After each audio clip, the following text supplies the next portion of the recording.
வணக்கம். இன்றைய முக்கிய செய்திகள். 1977 எம்ஜிஆர் தமிழகத்தில் ஆட்சி அமைத்தார். 1974 புதுச்சேரியில் அவரது ஆட்சி அமைந்தது. அவர்கள்தான் அலர்ட் செய்தனர். தமிழகம் மட்டுமல்லாமல் புதுச்சேரியும் குரல் கொடுப்பேன், தமிழக அரசு போல் புதுச்சேரி அரசு கிடையாது, நல்ல பாதுகாப்பு கொடுத்துள்ளனர், புதுச்சேரி முதல் மந்திரிக்கு நன்றி. வரும் தேர்தலில் 100% கற்றுக்கொள்வார்கள், அதை மக்கள் பார்த்துக் கொள்வார்கள். கூட்டணியில் இருந்தாலும் புதுச்சேரி அரசை மத்திய அரசு கண்டுகொள்ளவில்லை. மாநில அரசாக மாற்ற தீர்மானம் போட்டு அனுப்பினாலும் ஒன்றிய அரசு கண்டுகொள்ளவில்லை. மூடிய மில்களை திறக்கவில்லை, இளைஞர்களுக்கு வேலைவாய்ப்பு உருவாக்கவில்லை. காரைக்கால், மாஹே, ஏனாம் பகுதியில் முன்னேற்றமே இல்லை. புதுச்சேரி கடலூர் மார்க்கத்தில் ரயில் திட்டம் வேண்டும். மத்திய நிதிக்குழுவில் புதுச்சேரி இடம்பெறவில்லை, அதனால் போதிய நிதி ஒதுக்கப்படவில்லை. வெளியே கடன் வாங்க வேண்டிய நிலை உள்ளது. மாநில அந்தஸ்து வாங்கினால் மட்டும் போதாது, தொழில் வளர்ச்சியும் வேண்டும். இந்திய அளவில் ரேஷன் கடைகளே இல்லாத மாநிலம் புதுச்சேரிதான். மற்ற மாநிலங்களைப் போல் இங்கும் ரேஷன் கடைகளை துவங்கி மக்களுக்கு மானிய விலையில் பொருட்களை வழங்க வேண்டும். காரைக்கால் மீனவர்கள் இலங்கை கடற்படையினரால் சிறைபிடிக்கப்படுவதை தடுக்க வேண்டும். புதுச்சேரி தேர்தல் களத்தில் தமிழக வெற்றிக் கழக கொடி பறக்கும், நம்பிக்கையாக இருங்கள், வெற்றி நிச்சயம் என்று நடிகர் விஜய் பேசியுள்ளார். என் நெஞ்சில் குடியிருக்கும்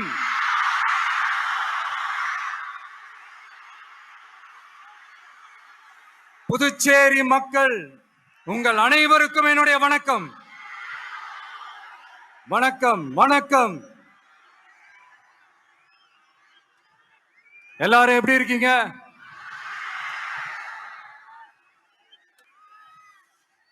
தமிழ்நாடு ஒரு தனி மாநிலம், புதுச்சேரி ஒரு தனி யூனியன் பிரதேசம். அவங்களுக்கு தான் தமிழ்நாடு தனி, புதுச்சேரி தனி, இப்படிலாம் இருப்பாங்க. ஆனா நமக்கெல்லாம் அப்படி கிடையாதுங்க. நாமெல்லாம் வேறு வேறு கிடையாது, நாம் எல்லாரும் ஒண்ணுதான். தமிழ்நாடும் புதுச்சேரியும் தனித்தனியாக இருந்தாலும் நாம் எல்லாரும் ஒண்ணுதான், நாம் எல்லாரும் சொந்தம் தான்.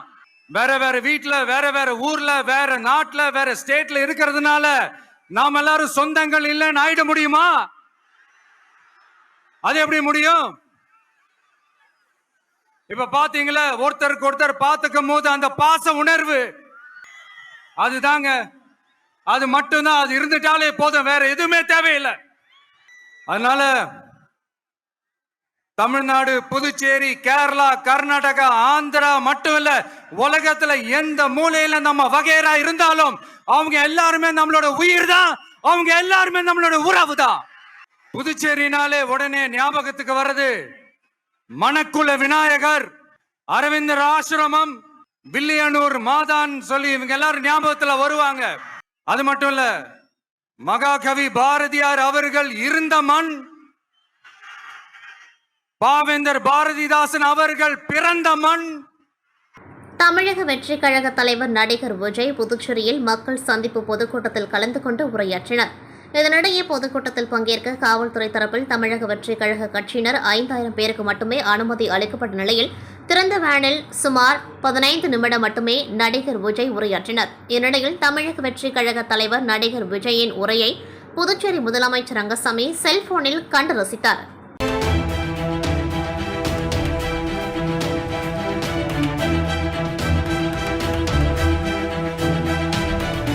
புதுச்சேரி தமிழக வெற்றிக் கழக மக்கள் சந்திப்பு பொதுக்கூட்டத்திற்கு அனுமதி பாஸ் இல்லாமல் வந்த தமிழக வெற்றிக் கழகத்தினரை உள்ளே செல்ல அனுமதி மறுத்து தடுப்பு கட்டைகளை அமைத்து போலீசார் அனைவரையும் தடுத்து நிறுத்தியிருந்தனர். நீண்ட நேரமாக காத்திருந்த தமிழக வெற்றிக் கழகத்தினரை போலீசார் உள்ளே செல்ல அனுமதி அளித்தனர். அனுமதி கொடுத்தவுடன் பேரிகார்டுகளை அகற்றிக் கொண்டு உள்ளே ஓட முயற்சி செய்தபொழுது போலீசார் தடுத்து நிறுத்தியதால் இரு தரப்பினருக்கும் இடையே கடுமையான தள்ளுமுள்ளு ஏற்பட்டது. புதுச்சேரியில் தமிழக வெற்றிக் கழகம் சார்பில் அதன் தலைவர் நடிகர் விஜய் மக்கள் சந்திப்பு பொதுக்கூட்டத்தில் இன்று கலந்து கொண்டு திறந்த வேளையில் உரையாற்றினர். இதனிடையே பொதுக்கூட்டம் நடைபெறும் உப்பளம் துறைமுக மைதானம் தற்பொழுது பரபரப்பாக காணப்பட்டது. ஏராளமான தமிழக வெற்றிக் கழக கட்சியினர் குவிந்தனர். இதன் காரணமாக புதுச்சேரி நகர பகுதி முழுவதும் கடுமையான போக்குவரத்து நெரிசல் ஏற்பட்டது.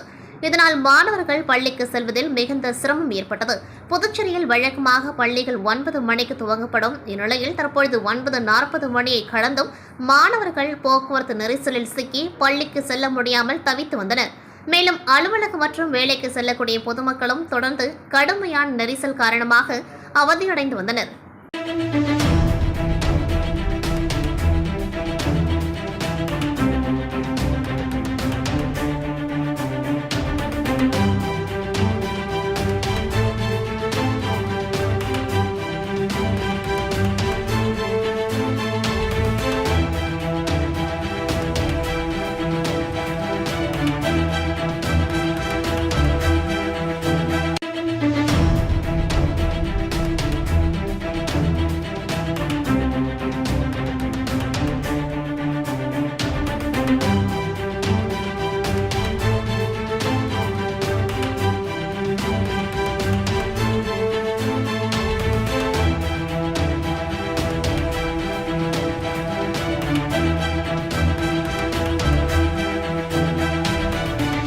புதுச்சேரி தமிழக வெற்றிக் கழகம் சார்பில் அதன் தலைவர் நடிகர் விஜய் மக்கள் சந்திப்பு பொதுக்கூட்டம் இன்று நடைபெற்றது. அதன்படி திறந்தவெளியில் தமிழக வெற்றிக் கழக தலைவர் நடிகர் விஜய் உரையாற்றினார். இதனிடையே பொதுக்கூட்டத்திற்கு புதுச்சேரியை சேர்ந்த 5000 பேருக்கு அனுமதி அளிக்கப்பட்ட நிலையில் தமிழகத்திலிருந்து கட்சியின் முக்கிய நிர்வாகிகள் கலந்து கொண்டார்கள். இந்நிலையில் பொதுக்கூட்டத்திற்கு துப்பாக்கியுடன் வந்த நபரை சோதனையின் பொழுது கைது செய்த போலீசார் அவர் உதயஞ்சாலை காவல் நிலையம் அழைத்து வந்து விசாரணை செய்ததில் அவர் காரைக்குடி சிவகங்கையை சேர்ந்த டேவிட் என்பதும் மத்திய ரிசர்வ் பாதுகாப்படை வீரராக கடந்த 24 ஆண்டுகள் பணியிலிருந்த இவர் அதன் பிறகு தெலுங்கு தேசம் கட்சியை சார்ந்த அரசியல் பிரமுகருக்கு பாதுகாப்பு அதிகாரியாக தனிப்பட்ட முறையில் இருந்துள்ளார். அதன் பிறகு தமிழக வெற்றிக் கழகம் சிவகங்கை கிழக்கு மாவட்ட செயலாளர் டாக்டர் பிரபுவிற்கு பாதுகாப்பு அதிகாரியாக கடந்த வாரம் பணியில் சேர்ந்துள்ளார். இந்நிலையில் புதுச்சேரியில் தமிழக வெற்றிக் கழக மக்கள் சந்திப்பு பொதுக்கூட்டத்தில் டாக்டர் பிரபுவுடன் பாதுகாப்புக்காக அவர் வந்தது தெரியவந்துள்ளது. இதனிடையே இவர் துப்பாக்கி வைத்திருப்பதற்காக முறையாக லைசென்ஸ் பெற்றுள்ளார் என்பதும் அதன்படி இந்த லைசென்ஸ் வருகின்ற 2026 ஆண்டு வரை கால அவகாசம் இருப்பதும் தெரியவந்துள்ளது. தொடர்ந்து போலீசார் அவரிடம் தீவிர விசாரணை மேற்கொண்டு வருகின்றனர். புதுச்சேரி உருளையன்பேட்டை தொகுதிக்குட்பட்ட பொதுமக்கள் அனைவருக்கும் தொகுதி முழுவதும் அனைத்து குடும்பங்களுக்கும் 2026 புத்தாண்டை முன்னிட்டு சர்க்கரை வழங்கி வருகிறார் திமுக தலைமை பொதுக்குழு உறுப்பினர் கோபால் அவர்கள்.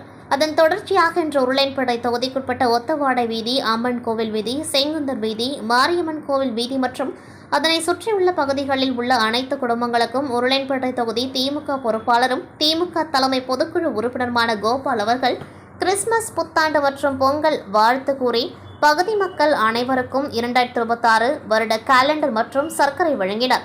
அப்பொழுது தொகுதி செயலாளர் சக்திவேல், கிளை செயலாளர் ரவி, பிரகாஷ், முத்து, மாநில இலக்கிய அணி ஆளவந்தார், மாநில மகளிர் அணி தலைவி சந்திரகலா, மாநில மாணவர் அணி துணை அமைப்பாளர் ஸ்டீஃபன் ராஜ், மாநில விளையாட்டு மேம்பாட்டு அணி துணை அமைப்பாளர் யோகேஷ், தகவல் தொழில்நுட்ப அணி தொகுதி ஒருங்கிணைப்பாளர் விமல், இளைஞர் அணி ஆனந்த், ஜெய், பிரவீன், விக்கி, ராஜ்மோகன், மகேஷ், கிளை நிர்வாகிகள் நாகராஜ், ராஜ்குமார், ராஜவேல், கோபு, சாமிநாதன் மற்றும் ஊர் பொதுமக்கள் என அனைவரும் உடன் இருந்தனர்.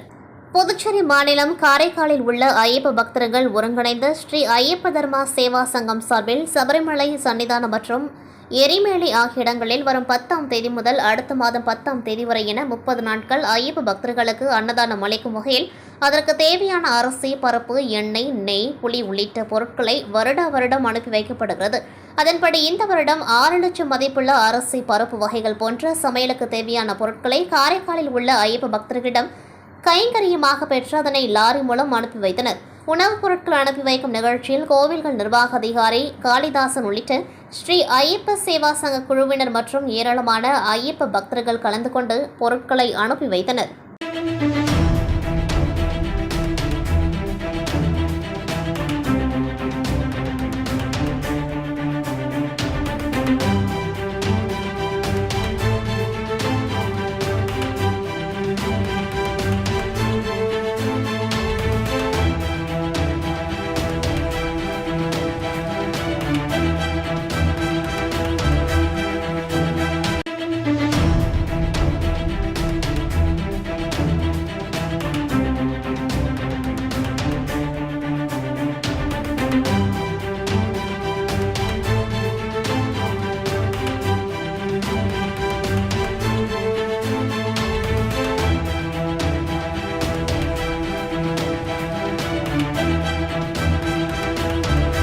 புதுவை தேவர் பேரவையின் 43ஆம் ஆண்டு விழாவினை முன்னிட்டு ஞாயிற்றுக்கிழமை புதுவை 45 அடி சாலையில் அமைந்துள்ள ஆந்திர மகாசபா திருமண மண்டபத்தில் விளையாட்டு மற்றும் கலைத்திறன் போட்டிகள் நடைபெற்றது. இதில் பேச்சுப் போட்டி, பாட்டுப் போட்டி, ஓவியம், நடனம், மாறுவேடம், திருக்குறள் ஒப்பித்தல் மற்றும் கோலப் போட்டிகள் நடைபெற்றது. மேற்படி போட்டிகளில் தேவர் பேரவையின் உறுப்பினர்கள் பலர் குடும்பத்துடன் கலந்து கொண்டார்கள். இந்நிகழ்ச்சிக்கான ஏற்பாடுகளை பேரவைத் தலைவர் US தனபாலன், கௌரவ தலைவர் ரத்னசாமி முருகேசன், அவைத்தலைவர் லக்ஷ்மண தேவர், கருப்பையா தேவர் மற்றும் பேரவை நிர்வாகிகள் ஏற்பாடுகள் செய்திருந்தனர். போட்டிகளில் கலந்து கொண்ட உறுப்பினர்கள் அனைவருக்கும் அன்று மதிய உணவுகளை வழங்கியவர்கள் குரு பெரியசாமி, செல்லதுரை, செங்குட்டவன், மரக்காணம் முத்துலிங்கம் ஆகிய குடும்பத்தார்கள் வழங்கினார்கள். மேற்படி போட்டிகளில் வெற்றி பெற்றவர்களுக்கு பரிசுகளை வருகின்ற 2026 ஜனவரி மாதம் 10ஆம் தேதியன்று ஹோட்டல் ராம் இன்டர்நேஷனல் நடைபெறும் முப்பெரும் விழாவில் பரிசுகள் வழங்கப்படும் என்று விழா குழுவினர் தெரிவித்தனர்.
நகர திமுக நிர்வாகிகளின் அவசர ஆலோசனைக் கூட்டம் இன்று காலை திமுக அலுவலகத்தில் நடைபெற்றது.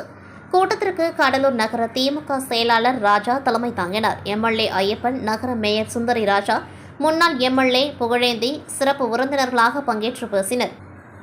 நகர அவைத் தலைவர் மணிவேல், பகுதி செயலாளர்கள் நடராஜன், சலீம், இளையராஜா ஆகியோர் மேடையில் இருந்தனர். வரும் 2026 சட்டமன்ற தேர்தலில் திமுக தலைமையிலான அரசு மீண்டும் அமைவதற்கு பாடுபட வேண்டும். நகருக்குள் உள்ள 121 வாக்குச்சாவடிகளிலும் தினமும் பொதுமக்களுக்கு அரசு திட்டங்களை விளக்குவது, நலத்திட்டங்களை விநியோகிப்பது மற்றும் சாதனைகளை எடுத்துரைப்பது உள்ளிட்ட பல்வேறு தீர்மானங்கள் நிறைவேற்றப்பட்டன.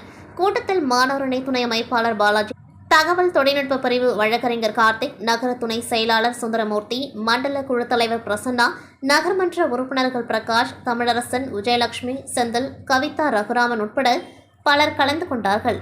கடலூர் மாவட்ட தமிழ்நாடு அரசு அங்கன்வாடி சங்கங்களின் கூட்டமைப்பு சார்பாக அங்கன்வாடி ஊழியர்கள் மற்றும் உதவியாளர்களின் கோரிக்கைகளை நிறைவேற்ற வலியுறுத்தி தமிழகம் முழுவதும் மாவட்ட தலைநகரில் கடலூர் மாவட்டத்தில் மறியல் போராட்டம் கடலூர் பழைய ஆட்சியர் அலுவலகம் முன்பாக நடைபெற்றது. மறியல் போராட்டத்திற்கு மாவட்ட தலைவர் வசந்தார் தலைமை தாங்கினர். மாவட்ட செயலாளர் கலைசெல்வி கோரிக்கை விளக்க உரையாற்றினர். ஜெயா, அன்பரசி, சௌந்தரி, பிரேமா, வனிதா, லில்லி, ஜெயராகினி, காமாட்சி, ரீனா, சத்யா, பர்கத் பிபி ஆகியோர் முன்னிலை வகித்தனர். தமிழ்நாடு அரசு ஊழியர் சங்க பொதுச் செயலாளர் பாலசுப்ரமணியன் துவக்க உரையாற்றினர். இந்த போராட்டத்தில் ஜனார்த்தனன், ராஜேந்திரன், நாட்டுத்துறை ரங்கநாதன், குணா, ரங்கசாமி, தர்மலிங்கம் ஆகியோர் வாழ்த்துரை வழங்கினார்கள். இறுதியில் மாவட்ட பொருளாளர் காயத்ரி நன்றி கூறினார். பண்டிகை காலங்களில் அரசு உயர்வுக்கு வழங்கும் சிறப்பு விடுமுறைகளை அங்கன்வாடி பணியாளர்களுக்கும் வழங்க வேண்டும் உள்ளிட்ட 22 கோரிக்கைகளை வலியுறுத்தி இந்த மறியல் போராட்டம் நடைபெற்றது. போராட்டத்தில் 100க்கும் மேற்பட்ட அங்கன்வாடி பணியாளர்கள் கலந்து கொண்டார்கள். புதுவை பல்கலைக்கழகத்தின் சுப்பிரமணிய பாரதியார் தமிழ் இலக்கியத்துறை மற்றும் வானவில் பண்பாட்டு மையம் சார்பில் மகாகவி பாரதியாரின் 144வது பிறந்தநாள் விழா புதுவை பல்கலைக்கழகத்தில் இன்று நடைபெற்றது. துணைநிலை ஆளுநர் கைலாஸ்நாதன் சிறப்பு விருந்தினராக கலந்து கொண்டு பல்வேறு போட்டிகளில் வெற்றி பெற்ற மாணவ மாணவிகளுக்கு பரிசுகளை வழங்கி சிறப்பித்தார். விழாவில் பல்கலைக்கழக துணைவேந்தர் டாக்டர் பிரகாஷ் பாபு, வானவில் பண்பாட்டு மைய நிறுவனர் ரவி, புல முதல்வர் டாக்டர் சுடலை முத்து, ஒருங்கிணைப்பாளர் டாக்டர் ரவிக்குமார், பேராசிரியர்கள், ஆய்வாளர்கள் மற்றும் மாணவர்கள் கலந்து கொண்டார்கள். இத்துடன் செய்திகள் நிறைவடைகின்றது. நன்றி, வணக்கம்.